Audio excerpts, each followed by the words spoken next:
మాట్లాడతా చాలా. ఈ సినిమా తీయాలని ఫస్ట్ రవిశంకర్ గారు నన్ను పిలిచినప్పుడు నేను చాలా భయపడ్డాను. అంటే ఇలాంటి సినిమా చేయగలమా లేదా అనిపించింది. ఆయన కొన్ని ఐడియాస్ చెప్పారు కథలో, ఇలా ఉంటే బాగుంటుంది, ఇలా మార్పులు చేస్తే చాలా బాగుంటుంది. మీడియా అందరికీ నమస్తే. ఫస్ట్ ఆయన పిలిచి చెప్పారు నాకు. చెప్పినప్పుడు నేను చేయగలనా లేదా అనుకున్నాను. బట్ చాలా ప్రోత్సహించి కథను అద్భుతంగా రెడీ చేయించి, అలాగే డైలాగ్స్ అనిల్ గారు ఆయన చాలా హెల్ప్ చేశారు. అలాగే సూర్యప్రకాష్ గారు స్క్రీన్ ప్లే రైటరు, ఆయన తర్వాత శ్రీకర్, నా ఫ్రెండ్స్ అందరూ కొంచెం సపోర్ట్ చేశారు. మేము బ్యూటిఫుల్ స్క్రిప్ట్ రెడీ చేసాము, సినిమా తీద్దామని అనుకున్నాం. నేను చాలా క్లుప్తంగా చెప్తాను, ఎందుకంటే నా సినిమా గురించి కొంతమందికి తెలియాలి కాబట్టి నేను చెప్తున్నా. ఫస్ట్ హీరో ఎవరు అనుకుని ట్రై చేసాం. ఫస్ట్ మెయిన్ క్యారెక్టర్స్ వాణి విశ్వనాథ్ గారు, వినోద్ కుమార్ గారి క్యారెక్టర్లు ఏదైతే మనం చూసామో ఆ క్యారెక్టర్స్ చేద్దామని ట్రై చేసి, ఓ సూపర్ హీరో ఇప్పుడు క్యారెక్టర్ ఆర్టిస్ట్గా ఉన్న ఒక వ్యక్తిని నేను సంప్రదిస్తే ఆయన ఏమన్నారంటే, రైతులకు నేను లీడర్గా ఉందాం అనుకుంటున్నాను, ఆ మహిళలు చేసే ఉద్యమం చూస్తే నాకు కన్నీళ్ళు వస్తున్నాయి నాకు. ఖచ్చితంగా ఈ సినిమాకి నేను చేయడమే కాకుండా ఆ మహిళలందరికీ నేను ఒక లీడర్లా నిలబడాలనుకుంటున్నాను అని చెప్పాడు ఆయన ఆర్టిస్ట్. చెప్పిన తర్వాత కథ చెప్పడానికి రమ్మన్నారు. నేను ప్రొడ్యూసర్ని తీసుకుని కథ చెప్పడానికి వెళ్ళాను. కథ స్టార్ట్ చేసిన 5th మినిట్లో ఆయన డోర్ లాక్ చేశారు. డోర్ లాక్ చేసి వెనక బయట మా వైఫ్ వాళ్ళు ఉన్నారు. ఈ సినిమా నేను చేయడం వలన మ్యారేజ్కి ఎదిగిన కూతురు ఉంది, ఇప్పుడు నేను ఆ సినిమా చేశానంటే నా పిల్ల మ్యారేజ్ కూడా ఇబ్బంది అవుద్దామో అనిపిస్తుంది. ఇలాంటి కథలు, ఇలాంటి జనం గురించి, ఇలాంటి ఫార్మర్స్ గురించి ఇలా ఉంటుందని కథ నేను ఊహించలేకపోయాను. సో నేను ఈ సినిమా చేయట్లేదు అని చెప్పారు. చెప్పినప్పుడు అదే క్యారెక్టర్ ఆర్టిస్ట్ వాణి విశ్వనాథ్ గారి క్యారెక్టర్ ఏదైతే అనుకున్నామో, కో ఆర్టిస్ట్ కూడా టాప్ ఆర్టిస్ట్ నా ప్రీవియస్ సినిమాలో కూడా చేశారు, ఆవిడ కూడా డ్రాప్ అయిపోయారు. సో ఓకే, వీళ్ళిద్దరూ డ్రాప్ అయిపోయారు. మన హీరో ఎవరు అని ట్రై చేస్తే, అమరావతి రైతుల్లో కొంతమంది ఒక హీరోని సపోర్ట్ చేశారు. ఆ హీరో 3 months తిప్పిన తర్వాత 3rd month కథ విన్నాడు.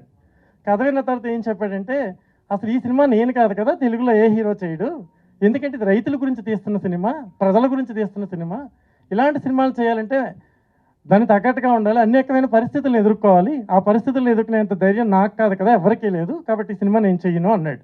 అప్పుడు రవిశంకర్ గారికి చెప్పాను నేను, సార్ డ్రాప్ అయిపోదాం సార్, మనం ఈ సినిమా చేయలేము, ఎందుకంటే ఎవరు సపోర్ట్ చేయట్లేదు, ఏ ఆర్టిస్టులు ముందుకు రావట్లేదు అని చెప్పాను. అప్పుడు ఆయన చెప్పారు, నేను ఒక రైతు బిడ్డని, ఓ రైతులు పడుతున్న కష్టాన్ని మనం తెరకెక్కించాలనుకున్నాం, నువ్వు ఇలా అధైర్యపడిపోయి ఎవరో చేయరంటే అలా, మనకి ఎవరు దొరికితే వాళ్ళే చేద్దామని చెప్పి వినోద్ కుమార్ గారిని సంప్రదించారు.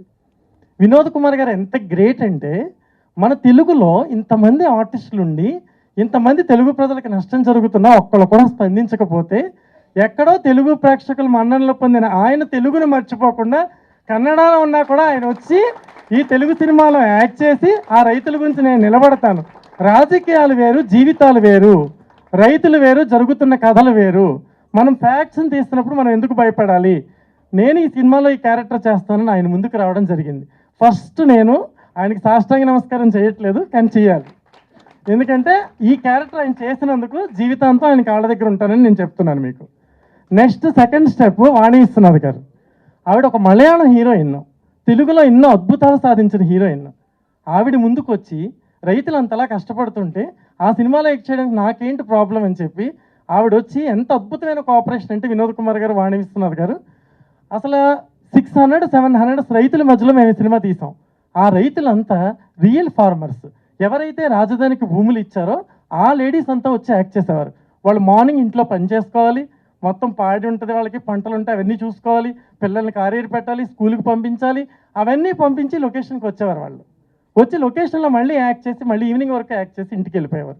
ఆ మహిళలు, ఆ రైతులు చేసిన సపోర్ట్ వల్లనే ఈ స్క్రీన్ మీద సినిమా చాలామంది ట్రైలర్ చూసి చాలా బాగా తీశారు, చాలా ఎమోషనల్గా ఉంది, మేము బాగా తీయడానికి ట్రై చేస్తాం. ఆ ఎమోషన్ రావడానికి కారణం వాళ్ళు రియల్ ఫార్మర్స్, వాళ్ళ మొహాల్లో కనిపిస్తున్న ప్రతి ఎక్స్ప్రెషన్ రియల్. అక్కడ వాళ్ళు పడిన మానసిక సంఘర్షణని వాళ్ళ మొహాల్లో చూపించగలిగాం మనం, అందుకే ఆ ట్రైలర్ అంత గొప్పగా ఉంది. కాబట్టి ఆ రైతులందరికీ, నాకు సపోర్ట్ చేస్తున్న రైతు సహోదరులకి, రైతు నారీమండలి వీళ్ళందరికీ కూడా నేను స్పెషల్గా థ్యాంక్స్ చెప్తున్నాను.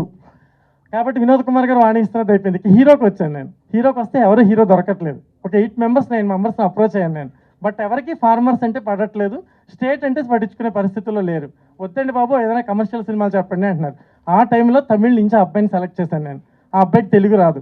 ఫస్ట్ లొకేషన్లో వాణి విశ్వనాథ్ గారికి గుర్తుండే ఉంటుంది, అమ్మ నేను ఊరి నుంచి వచ్చానని చెప్పడం కూడా రాలేదు అబ్బాయికి, తెలుగు రాలేదు, తెలుగు తెలియలేదు, భయపడ్డారు అందరూ యూనిట్లో. ఎక్స్ట్రాడరీ అసెంబ్లీ సీన్లు ఉంటాయి, ఎక్స్ట్రాడరీ ఎమోషనల్ డైలాగులు ఉంటాయి, ప్రభుత్వాన్ని నిలదీసే డైలాగులు ఉంటాయి. ఇలాంటి డైలాగులు ఈ అబ్బాయితో ఎలా షూట్ చేస్తారని అడిగారు నన్ను లొకేషన్లో అందరూ. ఏం కాదు, కాలం సమాధానం చెప్పుద్ది అన్నట్టుగా కాలమే అబ్బాయికి నేర్పుద్ది అన్నాను. అలాగే నేర్చుకున్నాడు. ఎక్స్ట్రాడనరీ పెర్ఫార్మెన్స్ చేశాడండి ఆ అబ్బాయి. Beautiful performance. ఆ ఫార్మర్స్ ఎమోషన్ అది అంతా అతను అద్భుతంగా క్యాచ్ చేశాడు. తర్వాత నెక్స్ట్ స్టెప్ అమృత. నేను ఏరువాక పాటలో చేయమన్నాను, వద్దండి బాబు ఇలాంటి పాటలు ఇలాంటి సినిమాలు ఏమవుద్దో ఏంటో అని టెన్షన్ పడిపోయింది. కానీ నేను చాలా కన్విన్స్ చేసి అమ్మాయి బొట్టలు కూడా వేకేట్ చేసి వెళ్ళిపోయింది భయపడి. మళ్ళీ పిలిపించి మళ్ళీ ఆ పాటలో యాక్ట్ చేయించాను. అమ్మాయి బ్యూటిఫుల్గా చేసింది. అలాగే హీరోయిన్ వీణా కూడా కొత్త అమ్మాయి రాలేదు హెల్త్ ప్రాబ్లం వల్ల. ఆ అమ్మాయి కూడా చాలా బ్యూటిఫుల్గా చేసింది. డైలాగులు అద్భుతంగా ఉంటాయి ఈ సినిమాలో.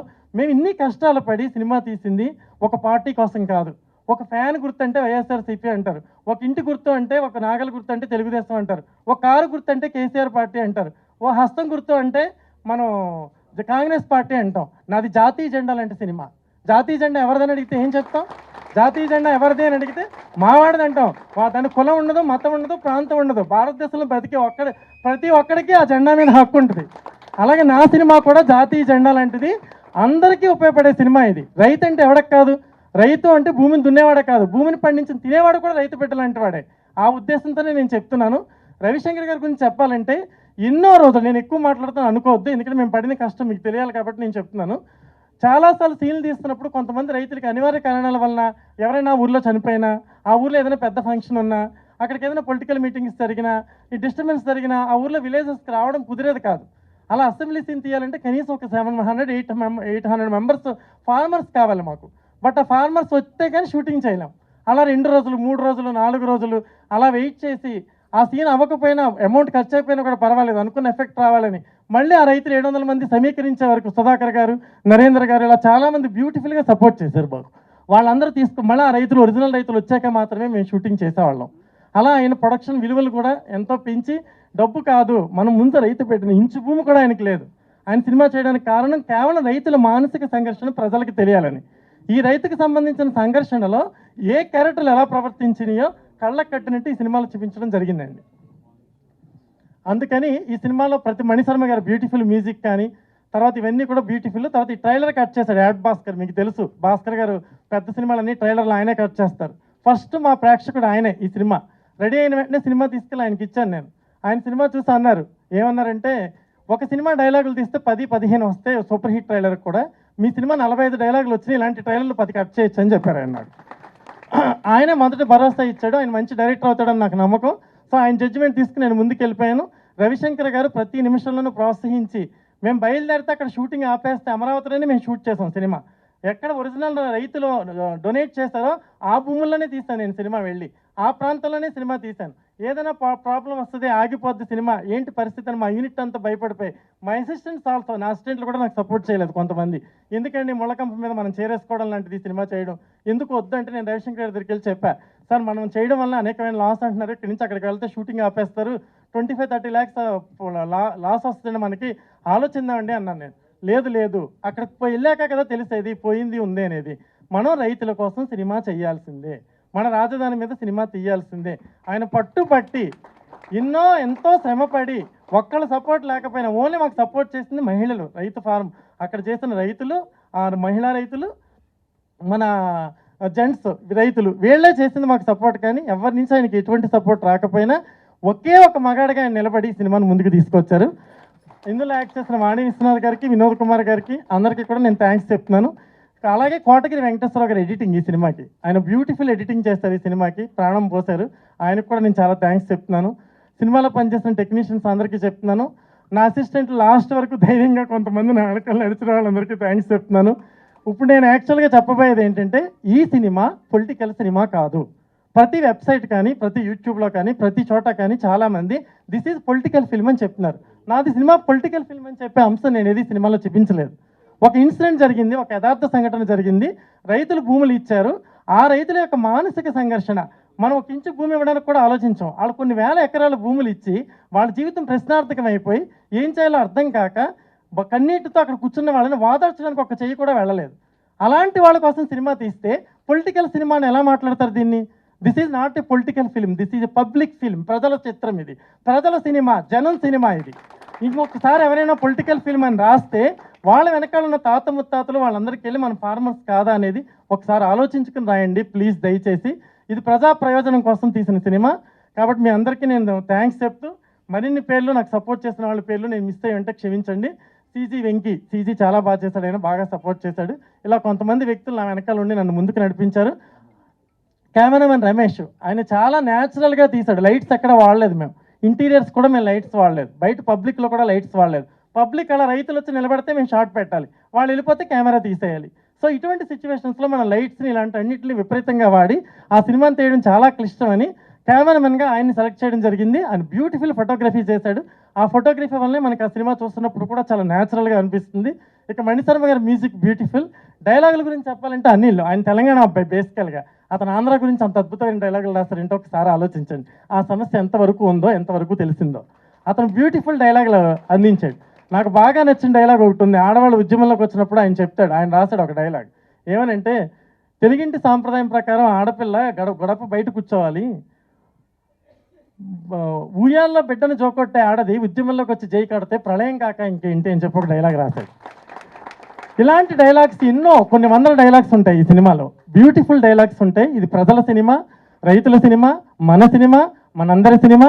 ఈ సినిమాని ఏ వర్గం సినిమాయో, ఏ ఒక్కరి సినిమాయో అనకుండా మనందరి సినిమా అని చెప్పి మీరు అందరూ ఖచ్చితంగా చూసి ఫిబ్రవరి 15 రిలీజ్ అవుతుంది. మీరందరూ మమ్మల్ని ఆశీర్వదించాలని, మమ్మల్ని అందరినీ ఈ ప్రయత్నం చేసినందుకు నిర్మాతని మమ్మల్ని కొంచెం సపోర్ట్ చేస్తూ మీరు ఈ సినిమాని మరింత ముందుకు తీసుకెళ్తారని మీడియా సోదరులందరికీ నేను చేతులెత్తి నమస్కరిస్తూ సెలవు తీసుకుంటున్నాను. Thank you very much.